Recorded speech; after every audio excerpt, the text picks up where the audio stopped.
The Grail and the Wasteland. In the time when Camelot was still golden, but its brilliance had begun to fade, a sickness spread across the realm. The rivers slowed, the crops withered, and the people cried out in hunger and fear. This was not mere misfortune. The land itself had grown weary, as though its spirit had been wounded. At the heart of this mystery was a king, the Fisher King, guardian of the Holy Grail. Once vibrant and wise, he had been struck by a wound that would not heal in his thigh or groin, the ancient mark of a wounded fertility god, symbolizing the break between heaven and earth, the king and the land. Now he sat in a hidden castle, cloaked in mist and sorrow, fishing in the still waters. You like my dramatic voice? Isn't that great? Yeah, I know I suck. Okay, shut up. Alright, so In this episode, we're going to continue to look at the Arthurian legend and how it relates to Saturn theory, and more importantly, at least for what we'll be discussing today, will be the Saturnian breakup, or the process of the Saturnian breakup, and a little bit about what happens after that. So, this is part 3, I think, in whatever the hell we've been doing. In this one, we are going to discuss the concepts of the Grail and the Wasteland. Now, the Wasteland is not necessarily all that hard of a concept to understand, especially since we are coming from a perspective that there have been cosmological catastrophes in our solar system, and Earth has massively suffered from them. So, we would expect a wasteland here or there in some stories. The interesting thing to note is that we find this wasteland motif everywhere as well. And we also find it told all around the same period in history.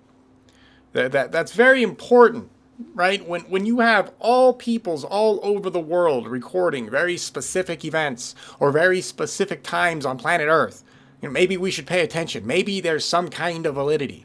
Now, there are more than one wasteland kind of situations in mythologies all over the planet.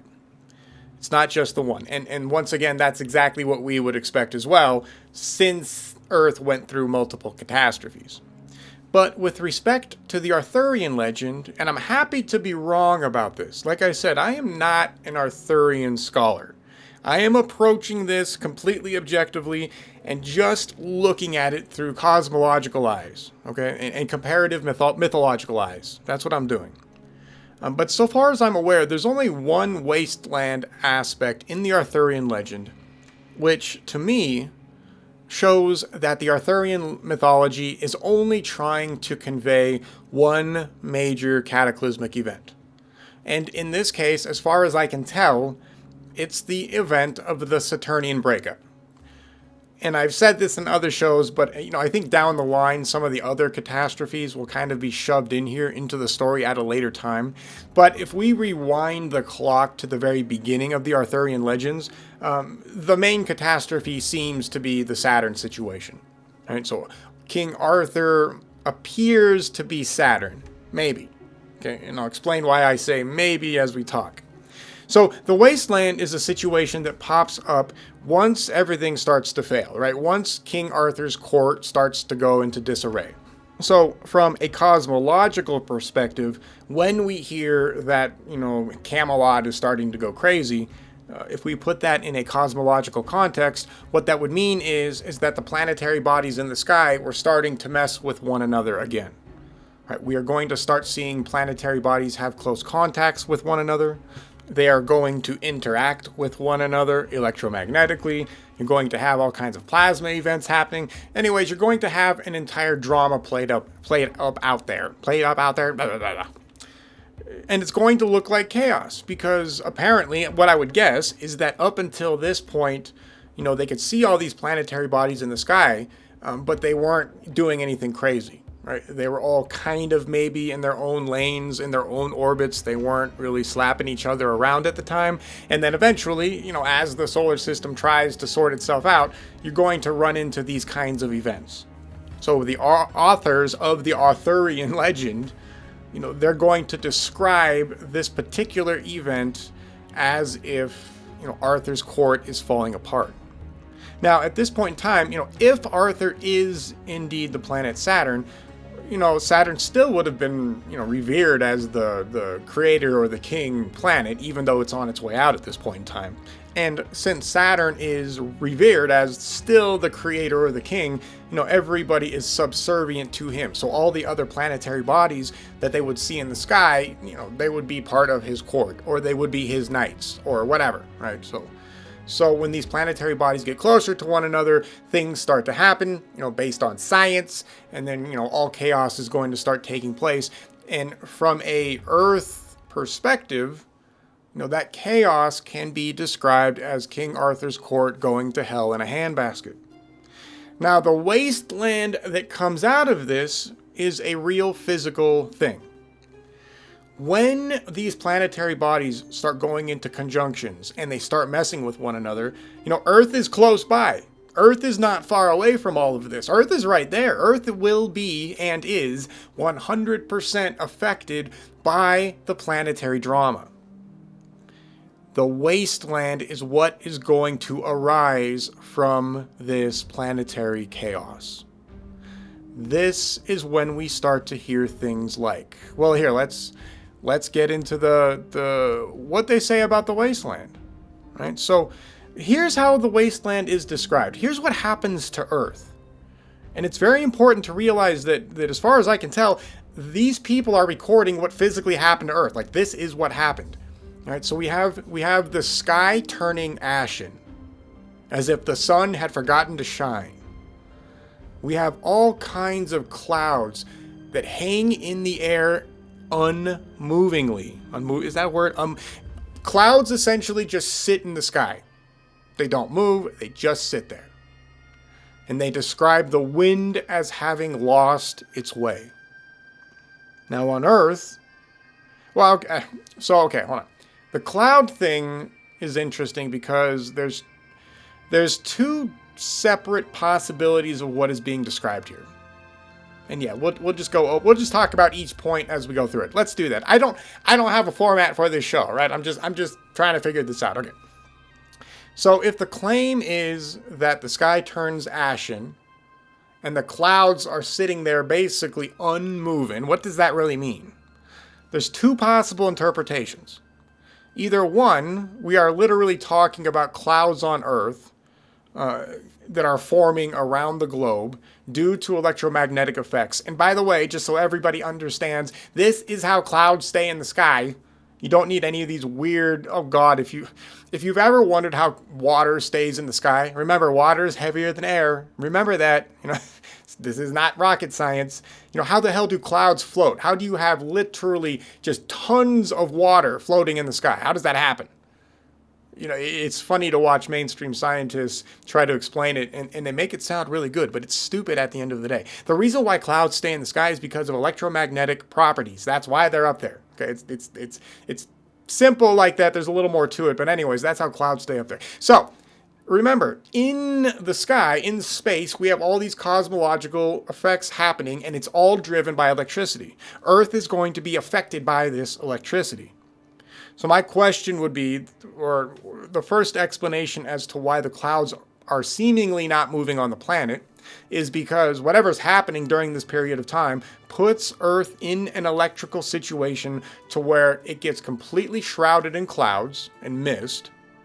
And for whatever reason, it just gets locked there for a certain period of time. That's a possibility. But I don't really, I don't think that's what's really going on, because then how would you watch the drama going on up in the sky? So here's what I think is actually happening, or what they are doing when they describe the unmoving clouds. I think what's going on is they are describing a plasma sheath situation that has surrounded the entire area. So what I mean by that is that it's possible that you have an electromagnetic effect going on or being propagated as all these planetary bodies come into contact with one another that essentially clouds space around everybody to one degree or another. It gives you that kind of a milky-ish, potentially looking situation. It doesn't last forever. It doesn't last long. But I think that's probably what's going on. Like, these clouds are not of Earth, so to speak. Now, of course, there are consequences to this. One of the things that happens is the fields start to dry up. Right? No wheat grows, no fruit grows. Plants start to die here. The reason why they're dying, ultimately, is because red and blue light on that spectrum is no longer reaching Earth. So, this really still begs the question, what kind of cloud cover are they talking about? Is it some kind of uniform cloud cover on Earth? Or is it a plasma sheath type of quote-unquote cloud cover surrounding the general area, and no longer allowing light in from the sun? I don't know. And that's where things get weird. I don't know. Okay, anyway. So something happens with the clouds, basically. How do you like that? Okay, so we'll just go with that. Okay, so anyway, the next interesting thing that will start to happen is that rivers will stop flowing. Right? Or they will actually turn black and get stagnant. So something is causing the water to stop flowing on Earth. What that means is that the natural processes that normally take place within nature on the planet start to change. Something's going on. Something is either drying up all the water on the planet, which of course would require heat. So that means perhaps one of these planetary bodies is heating up the planet a little bit. Or Earth's orbit is being altered a little bit during this time period. Although I don't remember, speaking to that, I don't remember anywhere in the story that time changes. Oh, but you know what? Wait a second. Oh, you know what I wonder? Oh, all right, check this out. Okay, the clouds probably are the plasma sheath that still surrounds Saturn. Or the remnants of the cloud. It's the remnants of the plasma sheath. Oh, that's what it is. Okay, all right, check this out. All right, let's go down this rabbit hole. Okay, so if this is the Saturnian breakup, one of the amazing things about the Saturnian breakup is that originally our ancestors had no idea that space existed. There's no such thing as stars. There's nothing like that, okay? The reason why is because Earth is orbiting within Saturn's plasma sheath while Saturn is a red dwarf star. Okay, so during the breakup of the Saturnian configuration, that plasma sheath is eventually going to disappear. Earth is going to be kicked out of the plasma sheath, and of course Saturn is just going to lose it anyways. So I don't know what happens first. Does Earth penetrate the plasma sheath and get kicked out first? Or does the plasma sheath just fade and then eventually people see stars? Either way, the plasma sheath will go away, right? So I wonder if we are still in the remnants of Saturn's plasma sheath as Saturn is decaying and dying. And that might have been what they were describing about the clouds, because they just say it's kind of it's a pall of clouds. Right? It's not a color anymore. The original plasma sheath for Saturn was supposed to be like a bluish purplish color. Oh, this would make sense. So, planet or life on Earth would have had no problem surviving in this situation. But as that plasma sheath is decaying, that red and blue light spectrum is going to shift away from that area. And you would end up getting a very dull coloring of space around Earth. Oh, yeah. And the other planets are still inside this plasma sheath. Huh. I wonder if that is what they are describing. That would actually make perfect sense for Saturn theory. Okay. All right. But, okay, here's the other problem. Here's the other issue. This would have to be after the deluge. Huh. So what that would mean is that once Earth goes through the deluge... Oh, let's see here. Okay, Earth would have to go through the deluge and then recover from the deluge. But then after the deluge, it begs the question, are we still inside Saturn's decaying plasma sheath? I have never thought about that. I always figured that once we got hit with the deluge, once we got hit with all that matter being expelled from Saturn while it's over here, not novaing, but it's discharging to acclimate to its electrical environment, I kind of figured that the plasma sheath would have been gone by that point in time. However, I guess there's no reason to believe that would be the case yet. Yeah, we could have gone through the whole deluge situation and still been within Saturn's plasma sheath with everybody else. You know, with Mars and Venus and other planets. Huh. Yeah, and then and then in the story, yeah, and then of course when things start to decay and when the Wasteland is going to show up, this would all show up after. Okay, but then my other question is, does the King Arthur story deal with the deluge at all? I do not believe that it does. Happy to be wrong, but I don't think the Arthurian legend talks about the deluge. And okay, and this would make sense. But maybe this might actually make sense because the story of King Arthur is not, it's not about all of creation. That's a good point. The story of Arthur, the Arthurian legend, really only talks about a very particular point in history. It's not dealing with creation, right? Arthur does not create humans, for example, right? Arthur does not create the stars and whatever the hell. Okay, so yeah, so we would expect to not see the deluge, which then means that we are definitely talking about the fallout of the Saturnian breakup, and we are talking about a period of time to where we are seeing a very specific cosmological event take place, and this event is taking place still within some kind of a plasma sheath. You know, now that I think about it, and the reason why I now say some kind of plasma sheath is because now the plasma bubble is technically rather large. It's no longer just Saturn's plasma sheath anymore. And it wouldn't be. Because, of course, Saturn ran into the sun. And, of course, Jupiter's plasma sheath would have been over there as well. So we would have one huge plasma sheath hanging around on just a solar system-wide scale. Ah, that makes sense. And that means you can now have all this planetary drama take place within a decaying plasma sheath as the events unfold. I guarantee you that that is what the clouds are. Guarantee you that that is what that is. Those unmoving clouds, they're not clouds, it's plasma. And it's in space. And it surrounds what is now essentially two solar systems trying to, reconfigure themselves. Ha! Yeah, there we go. Okay. All right. Okay. So, okay. What else happens during this period of time? I mean, obviously, forests are going to start drying up, right? We're going to start losing, essentially, vegetation on Earth is going to start shriveling because it's now in a situation to where it's going to be tough to survive because we are no longer getting red or blue light coming to Earth, and the water on the planet is no longer flowing like normal. The rivers stopping and being...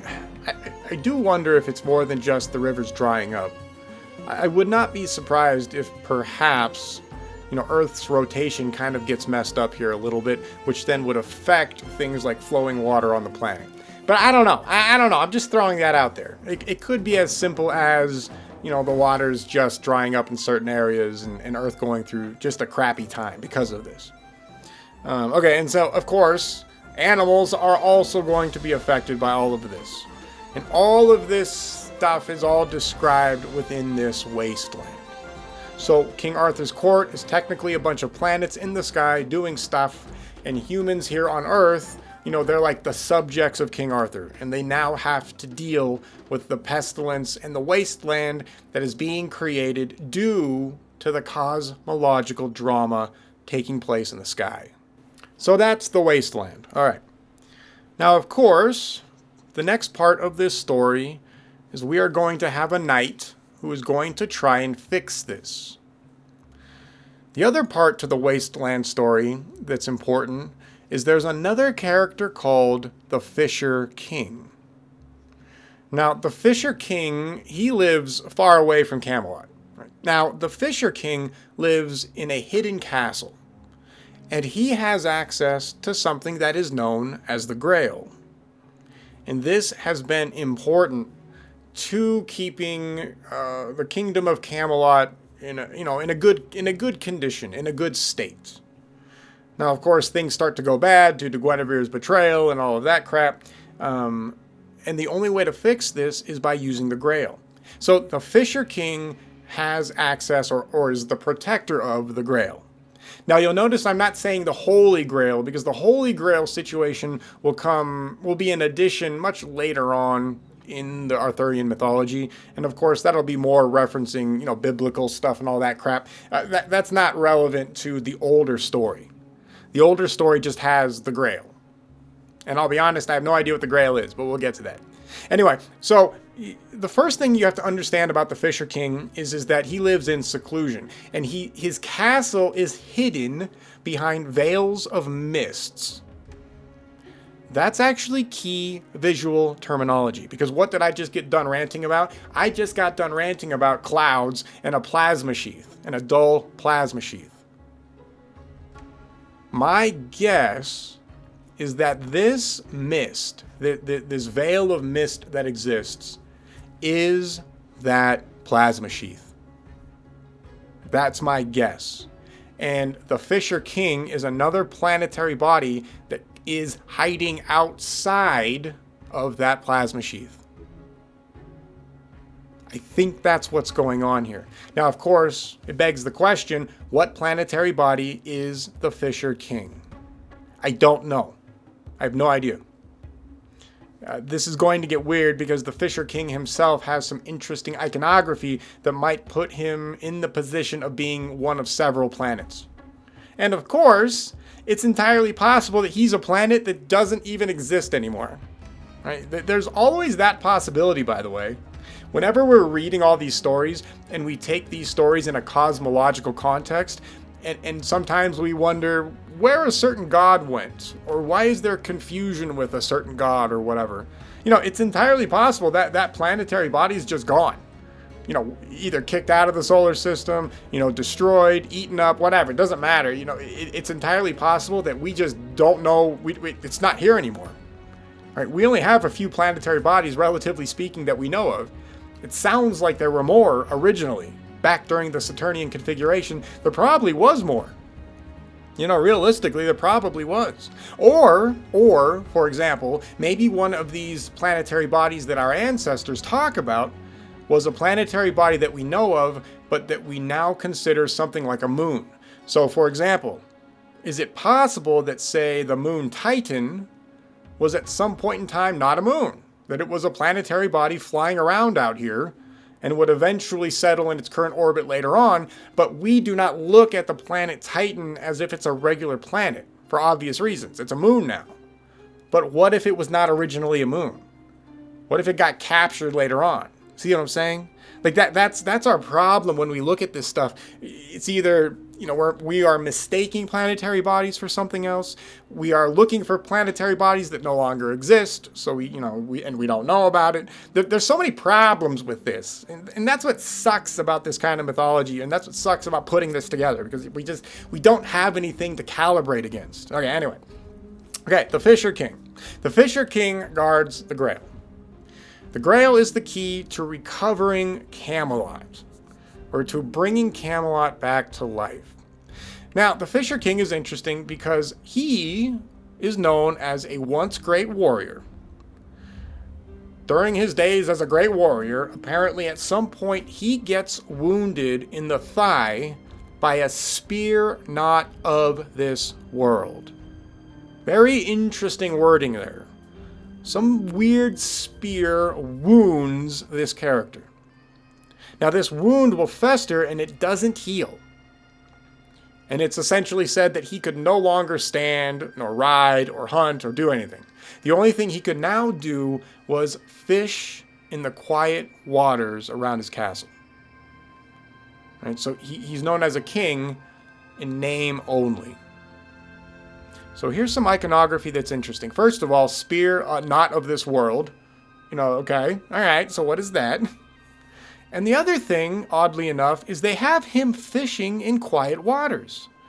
What the hell does that mean? Why describe it like that? They could have done anything. If they had to give him a characteristic, they could have done any kind of a weird thing, but they're very specific. He fishes in quiet waters. This iconography probably has one of two explanations, and for all I know, they both could be accurate to some degree. One of the interesting things is that this plasma sheath that we are now talking about, this mist that surrounds, the Earth and everybody else, this mist is described as a mist or a cloudy structure by cultures all over the planet, but it's also described as if it's a water. Could you imagine what a plasma sheath that size would look like? Like, just imagine going outside right now, looking up and seeing a plasma sheath, like a gray plasma sheath. You can't see this. There's no stars anymore. You can't see blue skies. It's just a whitish, grayish, decaying plasma sheath. Would that undulate like water, maybe? And that's possible because other cultures actually seem to corroborate that. Or is it both? Is it both things? Is it the plasma sheath and water simultaneously? Here's what I mean. If we are surrounded by that plasma sheath, fine. Okay, great. We're in there. But what has humanity just recovered from? The deluge. What that means is there might still be a lot of water out there in space. And for all I know, it might be liquid. I don't know. Is it possible that one of the planetary bodies, whoever the hell the Fisher King is seen surrounded by water in space still? What is his fishing line then? Why do they say he's fishing in those waters? Is it possible that they could see strands of plasma emanating off of the surface of the planet into these waters that was surrounding aspects of that planetary body? Is that possible? You see, suddenly the Fisher King is now no longer just, a dude sitting there in a rowboat fishing. Now he's potentially a planetary body who is doing exactly, or not exactly, but something that could be possible. A planetary body that survives the Saturnian breakup event, would have all kinds of stuff done to it. Maybe this particular planet still has water surrounding it to some degree. It still has plasma effects connected to that water. And that's where you get your iconography from. So that's why he's the Fisher King. See, maybe. I don't know. If we move on next, of course, he has a wound in the thigh. And it doesn't heal. It doesn't go anywhere. What's this wound? Everywhere we look in history, we will find the gods fighting up in the sky. Right? That's all over the place in mythology. No way around that. And generally speaking, we have the gods fighting with sometimes very normal weapons, like a sword, a spear. We also have gods fighting with things like lightning and fire. You have a plethora of descriptors used during the drama of the gods. Now, for other cultures, it's very easy to point out what planets are doing what to each other. And of course, one of the main tactics that's used to wound each other is a plasma strike, is a lightning bolt, throwing lightning. Is it possible that during the Saturnian breakup at some point in time, the Fisher King, whatever planet that is, came in electrical contact with another planet and got zapped? And got a huge chunk of its planet carved out of it due to that plasma strike. Think of Mars. Now, I don't think the Fisher King is Mars. I could be wrong. But I don't think it's Mars. I have a feeling it's not. Because Mars would get its scar a little later on after these events take place. That would be during the Venus event to where Mars gets its scar.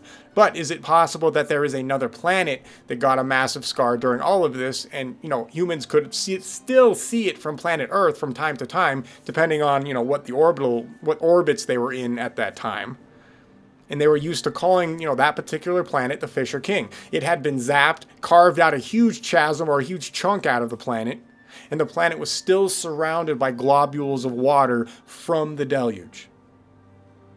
Depending on the electrical charge and the electrical nature of that planetary body, you could have all kinds of really crazy stuff visually going on there.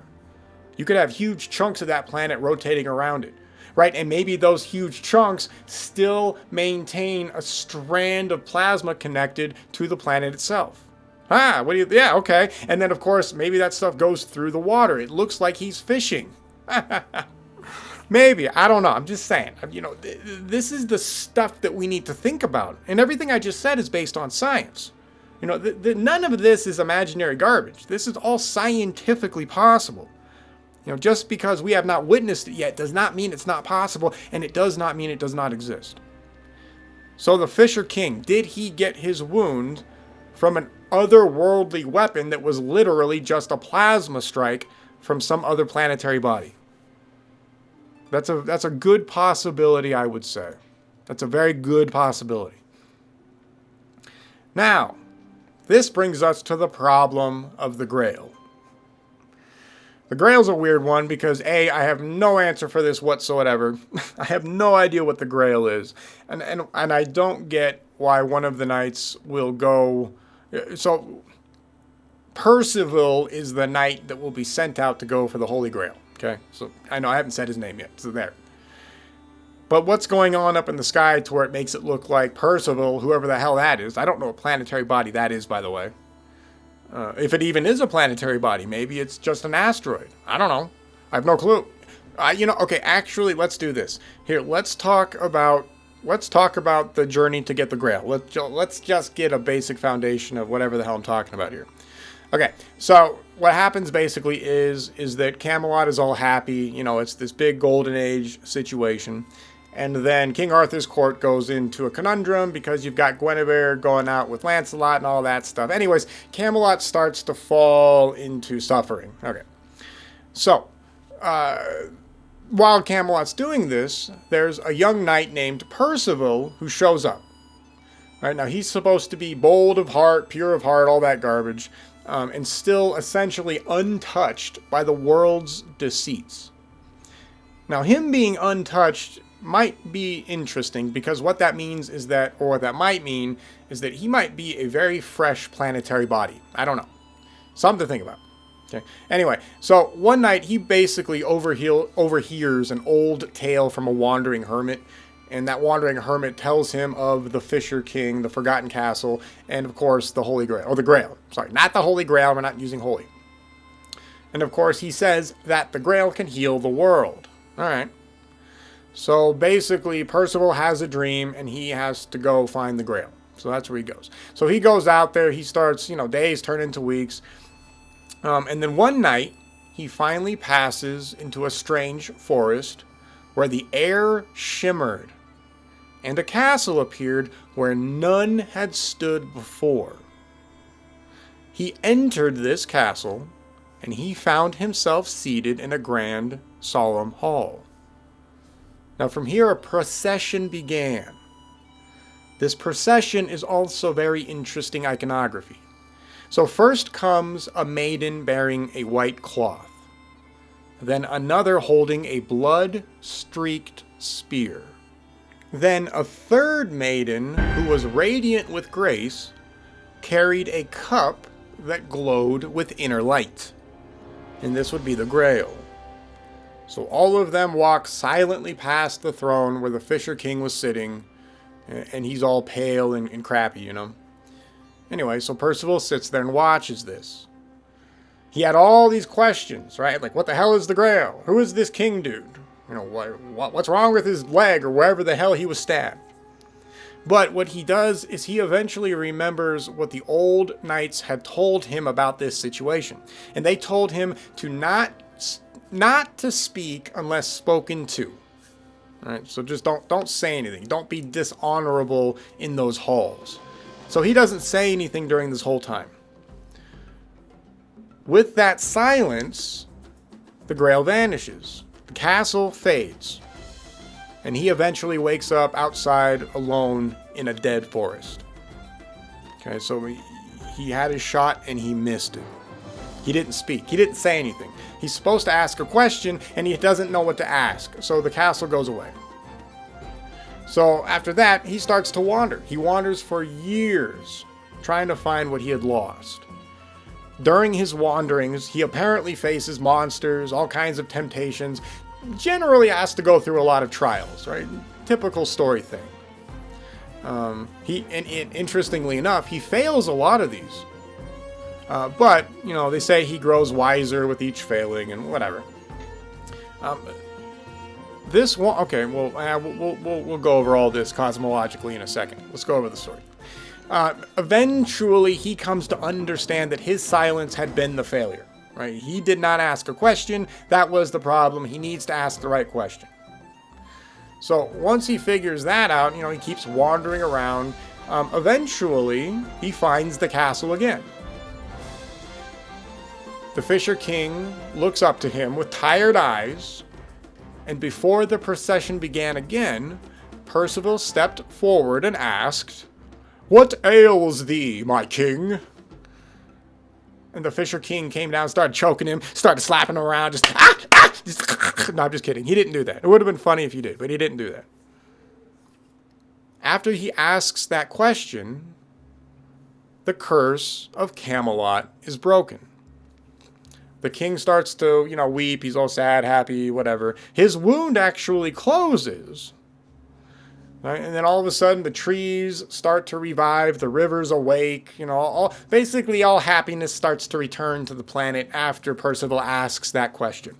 Now, the Grail blazes with a holy light. And it's no longer hidden, but revealed to the world. The Earth is essentially saved. Or at least, the Earth gets better. It's not as good as it was, but, it kind of starts to recover. Now, this is exactly what we witnessed in real life.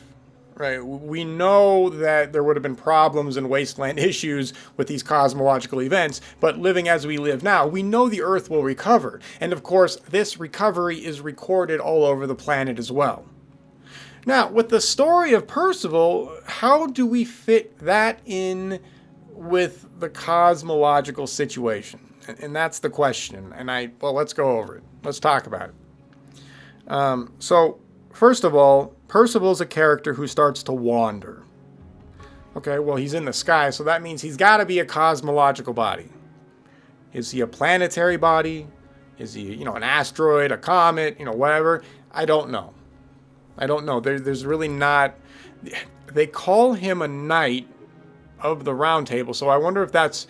What that means is that he is related to Saturn to some degree, so maybe he was one of Saturn's moons. Original moons? Maybe? I don't know. But they do allocate him to Saturn. Anyways, sounds like he got kicked out, right? He goes on a wandering. They call it wandering, but is it possible that he is electromagnetically kicked out of whatever the hell his original orbit was, and he's sent towards the Fisher King and the plasma sheath, right? You have all that stuff going on out there. He goes into that mist. Now the question here is are they still able to at least see the silhouette of this cosmological body in that mist to really write about it? And they say, I don't know. It makes me wonder if they could see the Fisher King's outline out there sometimes. And remember, it wouldn't be always permanent, right? These planets are always moving. They're in orbits. So sometimes you might see them, sometimes you might not. Right? They say years pass by, so that would make sense that years pass by before you finally see that castle reappear in the mist, or you finally see the Fisher King appear again within that close enough to that plasma sheath to where you can see him. Right? The orbital mechanics would always be changing, so planets are coming, planets are going, just like right now. You can only see Venus at certain times of the morning or the evening. You can't see it all the time. For example, so time passes. Things disappear and reappear. All right, fine. Percival goes out there looking for the Grail. So my question still is, what the hell is the Grail? And why is this Grail iconography associated with bringing back, happiness in life after everything starts to go down? What is this? Is it a plasma formation that looked like some kind of a quote-unquote Grail cup? I don't know. Right? And then after this plasma formation happened, then Earth started to recover simply because something changed, right? Electromechanically out there, the environment shifted to where the Earth could start to recover after this. Is that what happened? I don't know. Is the Grail maybe an object out there, another cosmological object out there that gets pushed away and it allows Earth to recover? I don't know. So the Grail is a good mystery. I don't know what the hell the Grail is. But, Percival finds it, and the rest is history. So something took place when Percival enters the realm of the Fisher King. Something happens. There had to be some kind of an event that shifted this particular time in history to where Earth would recover. And I don't have enough, just looking at the Arthurian legend, I don't have enough information to say what that was. So that's the mystery. That's part of the mystery. That's the kind of stuff we have to figure out because, we don't, okay. Now, the next interesting part about this story is that we have the Fisher King's wound healing. So this is kind of a problem because if what I said originally was accurate, if, I said that, the Fisher King being a planetary body, whatever it was, I have no idea what body, if he was indeed zapped by a plasma strike from some other planetary body or whatever, that would leave a scar. We can look at Valles Marineris on Mars to get a good example of what can happen. But, unlike Mars, they say his wound heals. So now we're in a rut because I don't know how you heal a giant plasma strike scar on the surface of your planet. And I have no idea why it would be attributed to, Percival going over there or whatever event triggers this Grail thing. Why does it heal? Why would they use that term? Is this something that was added later? Or maybe we're looking at the wound, quote unquote, wrong. Maybe from Earth it looked like that planetary body had a wound. However, it's not a true wound. It's not a true geological, scarring or something. Maybe it was some other kind of a cosmological scene that from Earth made it look like the planet was wounded. Maybe that's what happened. Right? And then when this plasma event takes place, the Grail plasma event, that stuff is blown away. The electrical environment changes. The Fisher King is released. And he's able to go about his business. Maybe that's what happened. So this is the problem because we don't know enough yet about what we can see with respect to plasma out there in space. It's hard to tell. I mean, there's all kinds of crazy plasma formations that have been reproduced in the environment or in the laboratory that you would never expect, right? So you've got the stick figure guy, right, that we find all over the planet Earth, carved into petroglyphs or using petroglyphs to display it. Right? Originally, everybody thought that was just some sort of crude rock art graffiti. Now we know people were literally just carving out a plasma formation. We did not know that was a plasma formation until we could test in a laboratory, with sophisticated equipment. It took until then. So the real question is, can you make a Grail, whatever the hell that is, can you make a Grail formation in the sky, between some planetary bodies during an event, and that would be your iconography? Is that possible? And I would say, yeah.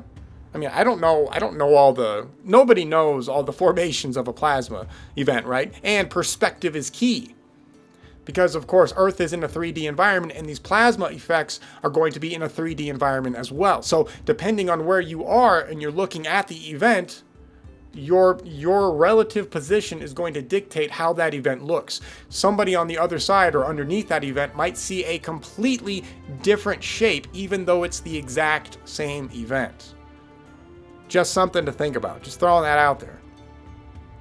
So anyway, with King Arthur, we have more evidence of the Saturnian breakup, and with the Wasteland and the Grail and the Fisher King, we have even more evidence of more cosmological orbits taking place, or cosmological events taking place, relative to our orbits, and it seems like they're even talking about the plasma sheath, or the plasma bubble, that would have been created due to Saturn and the Sun conjoining essentially electromagnetically, and creating this electrical environment.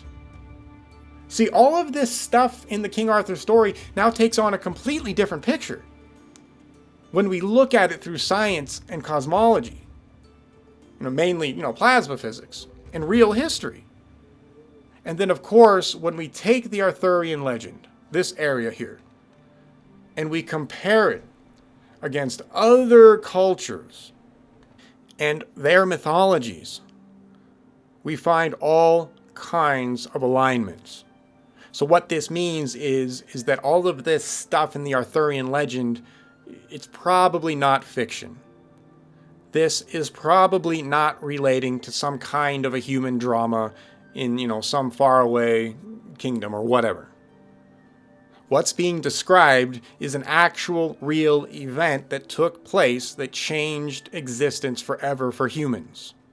That's what they're trying to convey. That's what they're saying right here, right? We just make light of this. Oh yeah, wasteland, whatever.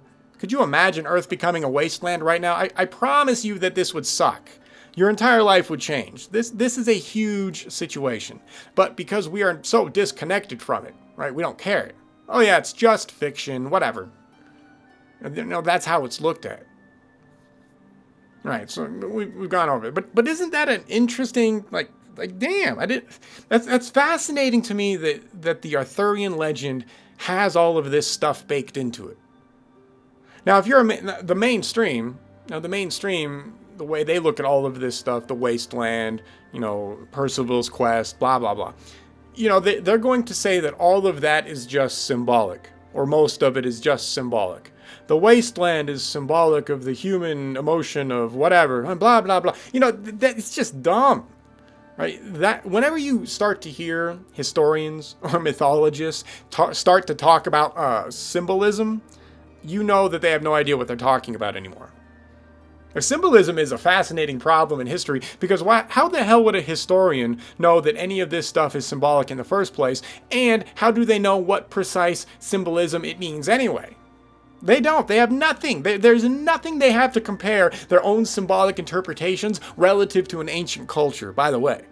So anybody who wants to try to make the claim that, oh yeah, the wasteland is symbolic of, death and decay in the human mind, and that the Grail is symbolic of hope and whatever, shut up. You have no idea. Nobody has any idea. Nobody has a clue. Okay, that stuff is, okay, yeah, I know, I'm just babbling now. All right. So I'm going to continue going over the Arthurian legend because this is a good story to go over, if for no other reason that I've never really looked at it before, and I'm just blown away by how much Saturnian iconography there is in here. And by Saturnian iconography, what I mean is the Saturnian configuration breakup. I mean, it's everywhere. So far, everything in here is literally just describing planetary motions. It's describing what our ancestors went through while they were watching all of this unfold. It's right here. Okay, we're done.